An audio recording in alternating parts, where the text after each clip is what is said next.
Assalamualaikum warahmatullahi wabarakatuh. Di sini kami dari kelompok 4 akan mempresentasikan materi tentang pembelajaran jarak jauh berbasis komputer. Sebelum itu, saya akan mengenalkan anggota-anggota dari kelompok 4. Yang pertama, ada Rina Padia.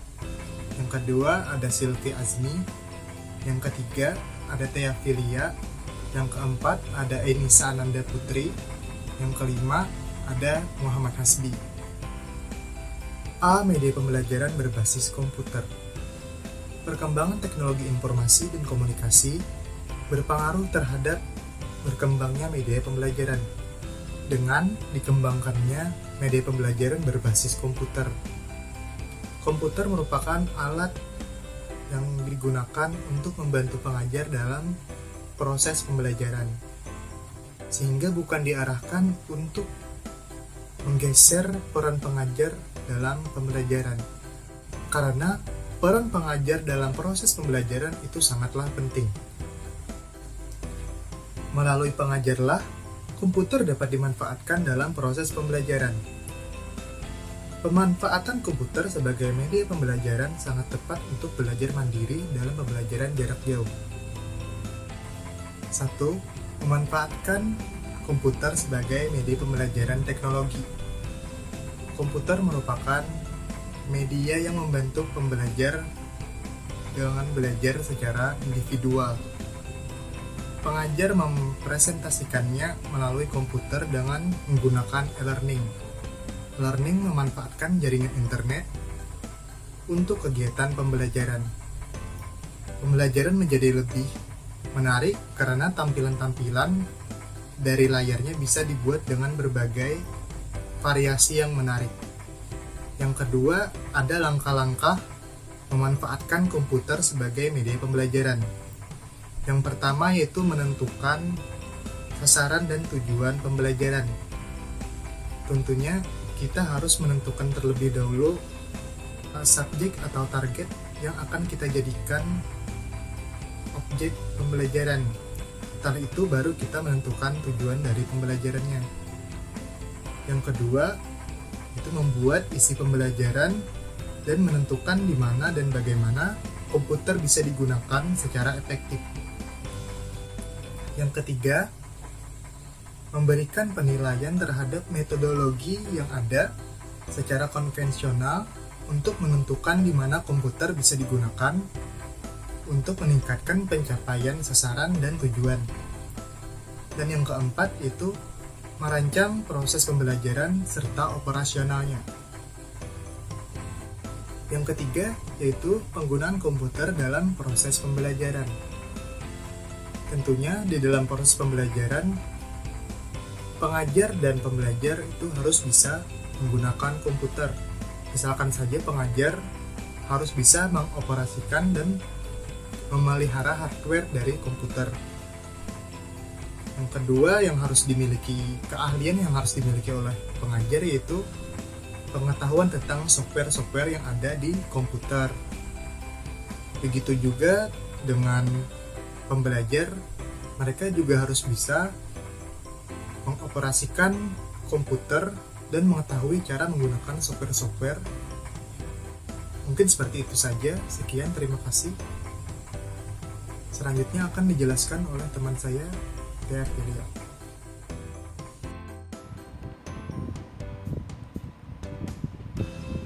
Perkenalkan, nama saya Thea Filia. Kali ini saya akan menjelaskan poin B tentang pengelolaan pembelajaran berbasis komputer.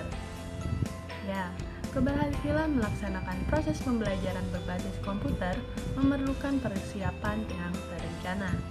Ada beberapa faktor yang perlu diperhatikan untuk mencapai keberhasilan tersebut. Antara lain, 1. Teknik pemantauan. Pemantauan aktivitas dan pencapaian belajar merupakan teknik yang penting dalam proses pembelajaran menggunakan komputer. Pengajar perlu memiliki keterampilan tentang aplikasi dan fungsi isi paket software, yaitu software multimedia, buku teks, dan lembaran kerjanya sesuai dengan keadaan pembelajarannya.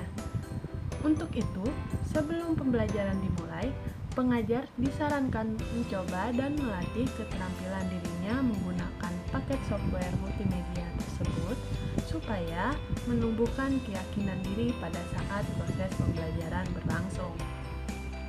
Yang kedua, penyimpanan laporan atau record keeping. Tujuan pengelolaan penyimpanan laporan ini untuk menunjukkan pencapaian pembelajaran yang dilaksanakan dengan lancar dan sistematik. Ini penting bagi tujuan suatu proses pembelajaran. Selanjutnya yaitu yang ketiga, perangkat lunak atau software dan materi pembelajaran. Perangkat lunak berkaitan dengan kemudahan pemerolehan atau availability, prosedural atau manual, dan bantuan teknikal. Ada beberapa faktor yang perlu diperhatikan dalam penggunaan software dan materi pembelajaran menggunakan komputer, yaitu A. Kemudahan pemerolehan atau availability. Yang B. Peraturan menggunakan komputer dan software. C. Bimbingan dan bantuan teknikal. Yang keempat yaitu teknik pengelolaan pembelajaran berkelompok dan individu. Cara pengelolaan kelas dan penggunaan komputer dalam proses pembelajaran akan selalu berubah atau berlainan mengikuti ukuran suatu kelas, dari ukuran yang kecil yaitu secara individu hingga ukuran yang besar yaitu berkelompok atau klasikal atau beberapa kelas saja. Ya, yang tadi merupakan penjelasan tentang pengelolaan pembelajaran berbasis komputer. Materi selanjutnya akan dilanjutkan oleh teman saya. Assalamualaikum warahmatullahi wabarakatuh. Saya Selvi Ajemi. Di sini saya akan menjelaskan tentang pengelolaan sumber belajar komputer. Pengelolaan komputer dalam pembelajaran bergantung pada faktor-faktor seperti keadaan lembaga pendidikan, bentuk bangunan atau ruangan kelas, informasi pembelajaran, pengalaman warga belajar, dan yang tidak kalah penting adalah faktor keuangan. Pengelolaan kelas yang menggunakan komputer dalam pembelajaran juga tidak terlepas daripada situasi kelas yang teratur, suasana pembelajaran yang menyenangkan. Untuk itu, bukan hanya pembelajar yang harus aktif, tetapi juga seorang mengajar yang profesional dalam proses pembelajaran juga memainkan peranan yang penting dalam proses pengelolaan sumber belajar komputer. Ya, di sini yang pertama ada penempatan komputer di sekolah. Penempatan komputer di suatu lembaga pendidikan mempunyai implikasi penting dalam menentukan tujuan integrasi penggunaan komputer dalam kurikulum. Secara umum, ada 3 alternatif penting dalam penentuan penempatan komputer, yaitu yang pertama adalah laboratorium komputer, ruang kelas, dan yang ketiga adalah pusat sumber belajar. Oke, di sini kita akan mendesain ruangan komputer. Ruangan komputer merupakan lingkungan fisik dari sistem informasi sangat penting untuk keberhasilan pembelajaran. Ruangan komputer seharusnya dikonfigurasi untuk keamanan dan keefisienan operasionalnya. Harus dikontrol untuk mencegah kerusakan yang terjadi pada peralatan komputer.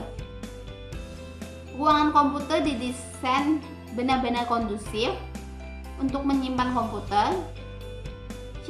Persyaratannya yaitu adalah suhu ruangan dalam laboratorium komputer harus stabil, tidak terlalu panas, tidak terlalu dingin, tidak lembab.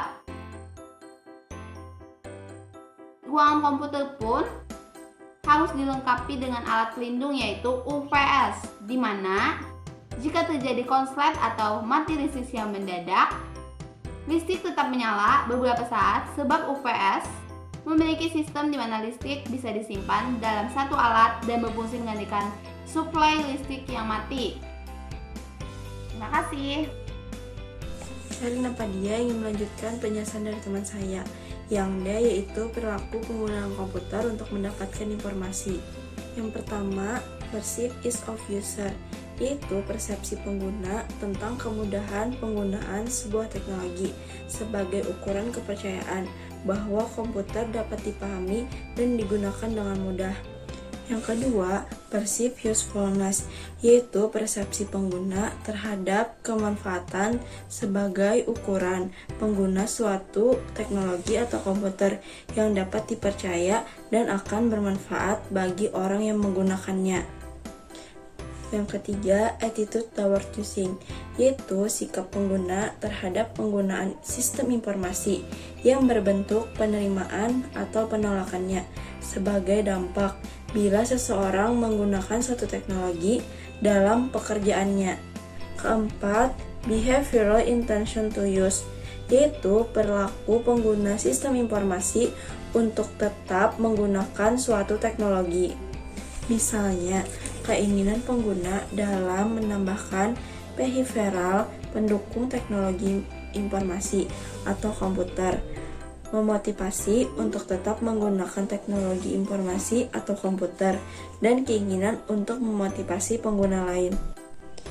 Kelima, yaitu actual system usage, yaitu keadaan yang nyata dalam penggunaan sistem informasi yang bentuk pengukuran dilihat dari frekuensi dan durasi waktu penggunaan teknologi. Baik, kita lanjutkan untuk materi selanjutnya, yaitu penggunaan komputer dalam pembelajaran. 1. Komputerisasi program pembelajaran jarak jauh. A. Pertimbangan komputerisasi program pembelajaran. Pertimbangannya adalah 1. Data dan informasi tentang pembelajar, pengajar, dan tutor membutuhkan ketelitian dan ketepatan agar dapat dikombinasikan dalam jangka waktu yang relatif cepat. 2. Pelaksanaan kegiatan kurikuler, bimbingan tutorial, kegiatan penilaian, pengadaan dan pemakaian bacaan-bacaan dan alat bantu serta kegiatan pembelajaran lebih menekankan belajar secara mandiri sehingga perlu pendataan dan pengolahan yang cepat dan akurat. 3. Pendayagunaan komputer dalam program pembelajaran jarak jauh merupakan salah satu sarana atau prasarana yang penting guna lebih memperlancar sistem informasi dan komunikasi. 4. Kebutuhan inovasi. Penyesuaian dan pengembangan sistem pendidikan nasional dewasa ini menuntut perhatian yang sungguh-sungguh dalam pendayagunaan teknologi informasi dan komunikasi. B. Pengolahan data. Sebelumnya kita harus tahu dulu apa itu data. Data adalah deskripsi tentang benda, kejadian, aktivitas, dan transaksi yang tidak mempunyai makna atau tidak berpengaruh secara langsung kepada pengguna. Sistem informasi terdiri dari gabungan manusia, data, proses antarmuka, dan database. Ada beberapa tipe data. Yang pertama ada data terformat, yaitu data untuk menyimpan informasi seperti format waktu, jam atau tanggal. Yang kedua ada data teks, yaitu berupa menyimpan data yang banyak seperti makalah atau isi buku. 2. Computer Assisted Instruction dan Computer Aided Learning. A. Computer Assisted Instruction. Computer Assisted Instruction atau disingkat CAI menggunakan komputer sebagai satu bagian integral dari suatu sistem pembelajaran. Para pembelajar pada umumnya terlibat dalam interaksi dua arah dengan komputer melalui suatu terminal. B. Computer Aided Learning. Computer Aided Learning sebagai penggunaan komputer dalam menyampaikan materi pembelajaran dengan melibatkan pembelajar secara aktif serta memberikan umpan balik. Model dari pembelajaran CAL yaitu ada 3, ada model hypertext dan hypermedia. Yang kedua ada model simulasi atau demonstrasi, dan yang ketiga ada model tutorial. Sekian, terima kasih. Selanjutnya akan dilanjutkan oleh Assalamualaikum warahmatullahi wabarakatuh. Saya Nisa Ananda Putri dan saya akan melanjutkan pembahasan selanjutnya, yaitu tentang evaluasi program komputer. Nah, langsung saja. Yang pertama ada komponen yang perlu dievaluasi, yaitu ada 3 komponen, yaitu yang pertama ada ketercapaian tujuan program. Nah, tujuan program pembelajaran yang sudah dituangkan dalam standar kompetensi idealnya dapat tercapai hingga 100%. Namun, apabila kompetensi tersebut belum dapat tercapai sepenuhnya, maka pelaksanaan program harus meneliti penyebabnya kembali. Jadi kayak diulang, kalau masih tidak sesuai, belum 100%, kita harus mengulang atau meneliti kembali dan mencari tahu apa penyebabnya. Yang kedua, komponen kedua adalah waktu. Nah, bila tujuan pembelajaran yang sudah ditetapkan tidak tercapai seluruhnya dengan waktu yang tersedia, maka pengajar meneliti kemungkinan penyebabnya lagi dan pemecahannya. Setelah sudah mendapat kemungkinan penyebabnya, lalu mencari apa saja yang bisa kita lakukan untuk memecahkan hal tersebut. Lalu yang ketiga adalah pengajar. Nah, kualitas pengajar merupakan hal terpenting dalam pelaksanaan program pembelajaran. Komponen sistem pendidikan lainnya yang tersedia tidak akan banyak berarti bila pengajar tidak mempunyai kemampuan atau keterampilan untuk mengelola, menggunakan, dan merawatnya. Nah, sedangkan di evaluasi program komputer poin yang kedua adalah prosedur evaluasi dalam program pendidikan komputer. Nah, evaluasi ini menjadi sangat bagian yang cukup penting dalam pendidikan komputer, sebagaimana halnya dengan proses pembelajaran bidang studi lainnya. Di sini pun ada 6 aspek pokok yang banyak mendapat perhatian dalam prosedur evaluasi dalam program pendidikan komputer, yang mana akan saya sebutkan. Yang pertama atau A, penguasaan aspek teoritis yang meliputi pengenalan, pemahaman, dan aplikasi peralatan komputer tersebut. Yang kedua atau B adalah penguasaan aspek praktis yang meliputi keterampilan menggunakan peralatan komputer tersebut. Dan yang ketiga ada penguasaan aspek teoritis dan praktis pembuatan program komputernya. Yang keempat atau D, penguasaan aspek-aspek fungsi manajemen dan sistem manajemen informasi. Nah, ini tersertakan juga statistika dan sebagainya dan lainnya. Terus yang kelima adalah pengetahuan khusus yang bertalian atau berkaitan dengan bidang pekerjaan yang akan dikomputerisasikan, yang akan digunakan. Lalu yang keenam atau yang terakhir adalah untuk menguji penguasaan aspek tersebut dapat digunakan instrumen evaluasi seperti tes tertulis, tes tindakan, pedoman observasi atau daftar cek, dan instrumental lainnya yang sesuai dengan upaya pengukuran terhadap tujuan-tujuan pembelajaran. Yang ketiga adalah communication software and web browser.